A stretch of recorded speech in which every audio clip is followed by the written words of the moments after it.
আসসালামু আলাইকুম। ধন্যবাদ সবাইকে। আজকে যে ক্লাসটি আমি এখন নিচ্ছি, এইটি মূলত একদম বেসিক গ্রাফিক ডিজাইনারের জন্যে, অথবা যারা কম্পিউটারের বেসিক জানে, ডিজাইন শিখতে চাচ্ছে, অথবা অনেকে আছে যারা কম্পিউটারের অ্যাপ্লিকেশন সম্পর্কে খুব একটা বেশি ধারণা নাই, কিন্তু গ্রাফিক ডিজাইন শিখতে যাচ্ছে। তাদের জন্যে গ্রাফিক ডিজাইন শিখতে গেলে অ্যাডোব ইলাস্ট্রেটর সফটওয়্যারটি জানতেই হবে, কেননা অ্যাডোব ইলাস্ট্রেটর দিয়ে গ্রাফিক্সের সকল ধরনের কাজ, যেমন branding, logo, business card, flyer, brochure, সব ধরনের কাজই মূলত ইলাস্ট্রেটর দিয়ে করা যায়। তো কাজগুলো শেখার জন্য প্রয়োজন আমাদের সফটওয়্যারটি জানা। সফটওয়্যারটি জানতে হলে প্রথমত সফটওয়্যারের পরিচিতি প্রয়োজন। অনেক টিউটোরিয়াল ইউটিউবে আগে থেকেই দেখে, কিন্তু তারা সফটওয়্যার ভালোভাবে না জানার কারণে টিউটোরিয়ালগুলো ভালোভাবে বুঝতে পারে না। তাহলে আজকে আমি দেখাবো অ্যাডোব ইলাস্ট্রেটরের কোথায় কি আছে, কোন অপশন কিভাবে ব্যবহার করব সেই পরিচিতিতে। ইউটিউবে হয়তো অনেক ভিডিও আছে, এইটা মূলত আমি একদম বেসিক আমার স্টুডেন্টের জন্য তৈরি করছি। তো ওপরে যে বারটা আমরা দেখতে পাচ্ছি, এটাকে বলা হয় মেনু বার। তো মেনু বার থেকে আমরা ফাইল এবং নিউয়ে গেলে আমরা একটি পেজ বা আর্টবোর্ড ক্রিয়েট করতে পারবো, অথবা এখানে ক্রিয়েট নিউ দেওয়া আছে। ক্রিয়েট নিউয়ে ক্লিক দিলেও এখানে একটি নিউ ডকুমেন্টের জন্য একটা উইন্ডো আসবে। আমরা এখান থেকে দেখতে পাচ্ছি save, mobile, web, print, film and video, art and illustration, এগুলো হচ্ছে বেশ কিছু ক্যাটাগরি দেওয়া আছে। এইসব ক্যাটাগরির আন্ডারে বেশ কিছু পেজের সাইজ দেওয়া আছে। আমরা চাইলে সেই সাইজগুলা এখান থেকে সিলেক্ট করতে পারি।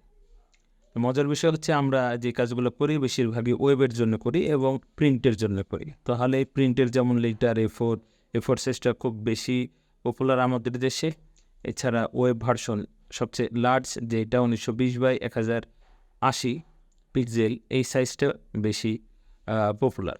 তো আমরা এখান থেকে চাইলে টেমপ্লেটটা নিতে পারি, অথবা আমরা এখানেও হাতে লিখে দিতে পারি। তার আগে প্রথমে আমরা পিক্সেল নিব, না পয়েন্ট, না পিকাস, না ইঞ্চি বা অথবা ফিট, আমরা আমাদের পছন্দের মেজারমেন্টটা এখান থেকে নিব এবং এখানে লিখে দিব।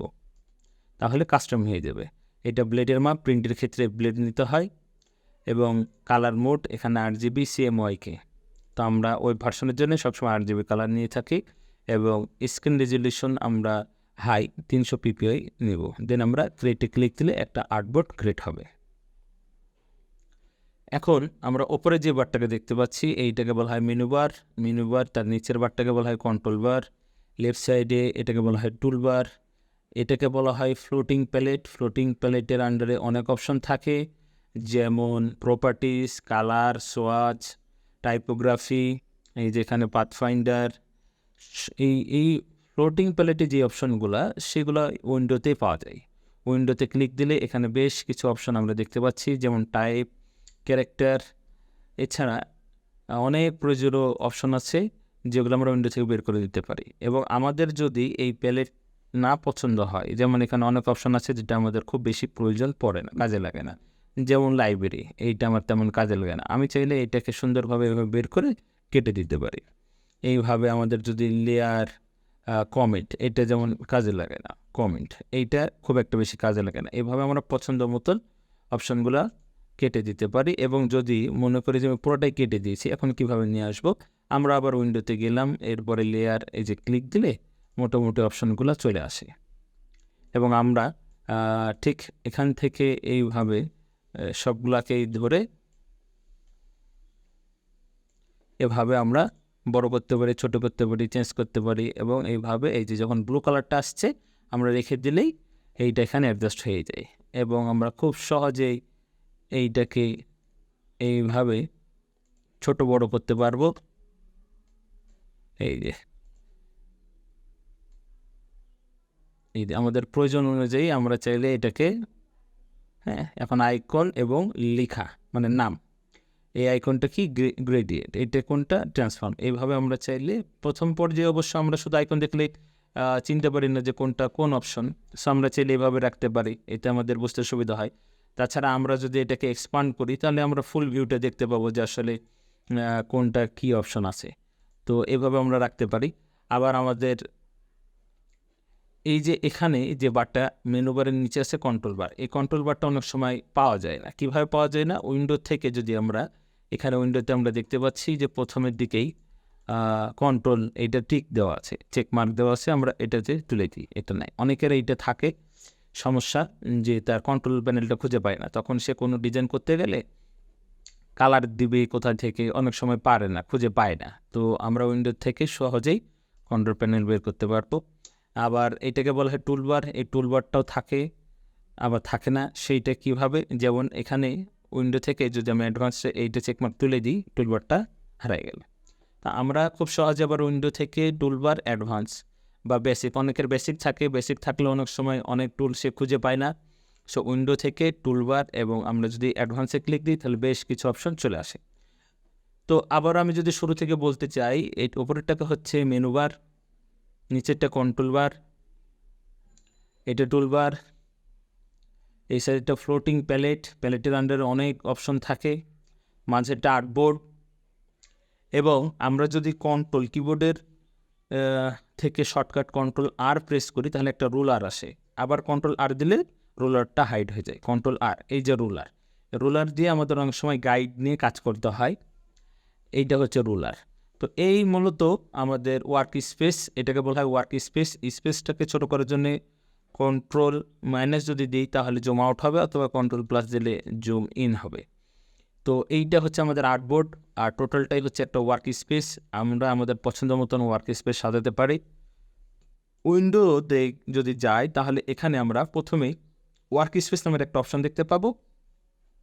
অ্যাডোবি ইলাস্ট্রেটর বেশ কিছু ওয়ার্ক স্পেস তৈরি করে রেখেছি, আমরা চাইলে সিলেক্ট করতে পারি, তাদের তৈরিকৃত ওয়ার্ক স্পেস এখানে চলে আসবে। এবং আমরা যদি এখান থেকে কোনো কিছু পরিবর্তন করি, কিছু কেটে দিই, এবং আমি চাচ্ছি যে আমি ভুল করে ফেলেছি, আমি পুনরায় আগের অবস্থায় যেতে চাচ্ছি, তাহলে আবার উইন্ডো ওয়ার্ক স্পেস আমরা যদি রিসেট করি তাহলে সেইটা আবার পুনরায় যেভাবে আগে ছিল সেভাবে চলে আসবে। এভাবে উইন্ডো ওয়ার্ক স্পেসের আন্ডারে বেশ কিছু ওয়ার্ক স্পেস আমরা দেখতে পাচ্ছি, যেমন টাইপোগ্রাফি, এখানে কোনো কিছু লেখালেখির কাজের জন্য বেশি যে অপশানগুলো ব্যবহার হয় সেই অপশানগুলা দিয়ে সাজানো হয়েছে। আমরা যদি এখান থেকে ঠিক প্রয়োজনীয় জিনিসগুলো রেখে অপ্রয়োজনীয়গুলো কেটে দিতে পারি। আবার যদি মনে করি ভুল করে ফেলেছি, আমরা চাইলে ওয়ার্ক স্পেস রিসেট করে দিলেই সেটা পুনরায় আগের অবস্থায় ফিরে যাবে। তো মূলত ছিল আজকে এটা পরিচিতি এই কারণ জরুরি, যারা আমরা গ্রাফিক ডিজাইনের কাজ শিখতে চাচ্ছি বা শিখছি, তারা সফটওয়্যারটা যদি ভালোভাবে না জানি তাহলে হয়তো আমাদের কাজের খুব সমস্যা হয়। সেই জন্য আমি সাজেস্ট করব তারা আগে সফটওয়্যারটা ভালোভাবে চিনবে।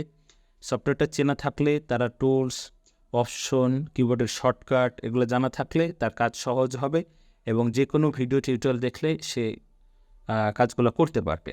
তো প্রথমত আমরা সফটওয়্যারের পরিচিতিটা পেলাম, এবং এখানে বেশ কিছু কিবোর্ডের শর্টকাট দেওয়া আছে। মেনু বারে আমরা ক্লিক দিলে অপশনগুলো দেখতে পাচ্ছি, যেমন নিউ, ওপেন, সেভ অ্যাজ, এবং কিবোর্ডের শর্টকাটগুলো রাইট সাইডে দেওয়া আছে। তো আমরা এভাবে চাইলে স্ক্রিনশট নিয়ে নিতে পারি, ছবি তুলে মোবাইলে রাখতে পারি। তাহলে হবে আমরা অনেক সময় ফ্রি টাইমে মোবাইল ঘাটাঘাটি করি, সে সময় আমরা চাইলে এই জিনিসগুলো দেখে নিতে পারছি। তাহলে মেনু বারের ইম্পর্টেন্ট অপশনগুলো এবং কিবোর্ডের শর্টকাটগুলো খুব সহজে আমাদের মুখস্থ হয়ে যাবে। তো ঠিক এইভাবে আমরা টুলবারের ওপরে যদি মাউস নিয়ে যাই, টুলবারের প্রত্যেকটি টুলের ওপরে মাউস নিয়ে গেলে টুলের নাম শো করবে, এবং কিবোর্ডের শর্টকাটটা দেওয়া আছে, যেমন সিলেকশন টুল এর শর্টকাট হচ্ছে ভি, এবং এটির নাম সিলেকশন টুল। আমরা যখন কোনো টুলের উপরে মাউস নিয়ে যাই সে নামটা এখানে শো করে। তো মূলত এই ছিল আজকের ক্লাস। সবাই সফটওয়্যারটি ভালোভাবে দেখবেন এবং প্র্যাকটিস করার চেষ্টা করবেন, নিজে ওয়ার্ক স্পেসটা রিসেট করবেন, কোনো কিছু চেঞ্জ করবেন, করে নিজে আবার নিজের মতন করে সাজাবেন। ধন্যবাদ সবাইকে।